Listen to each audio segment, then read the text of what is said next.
নমস্কার বন্ধুরা, আমি সন্তোষী কিচেন রেসিপিতে আপনার সবাইকে স্বাগত। আজকের রেসিপি দই চিকেন। তো চলুন দেখে নিই।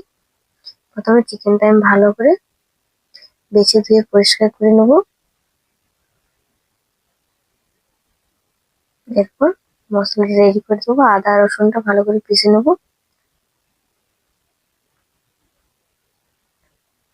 এরপর দিয়ে দেবো ধনে, জিরে, গোলমরিচ, 3টে কাঁচা লঙ্কা আর পরিমাণ মতো জল দিয়ে ভালো করে মশলাটা বেটে নিচ্ছি। এই পেঁয়াজ, আদা রসুন, টমেটো কেটে নিয়েছি। মাংসটা ম্যারিনেট করার জন্য নুন, আদা রসুন এর পেস্ট আর হলুদ, টক দই আর সর্ষের তেল দিয়ে ভালো করে মাখিয়ে 15 থেকে 20 মিনিট রেখে দেবো। 15 থেকে 20 মিনিট পর এলাম। দেখুন, কড়াই বসিয়ে তেল দিয়ে দিলাম তেজপাতা, কেটে রাখা কুচানো পেঁয়াজটা ভালো করে ভেজে নেবো যতক্ষণ না লাল হয়ে আসছে।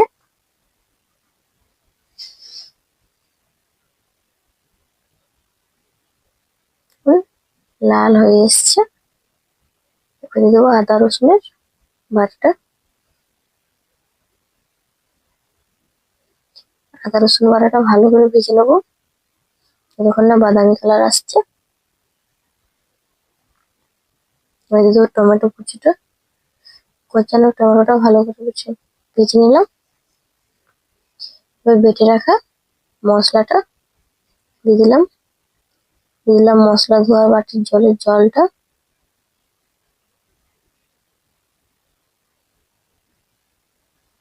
দিয়ে দেবো হলুদ গুঁড়ো। এখানে আমি একটু হলুদ কম ইউজ করছি, কারণ আমি আগে মাংসের সাথে হলুদ মাখিয়ে রেখেছি। দেখুন, সেই মাখানো মাংস দিয়ে দিলাম। এবার হালকা জাল দিয়ে 10 থেকে 15 মিনিট ভালো করে কষে নেবো।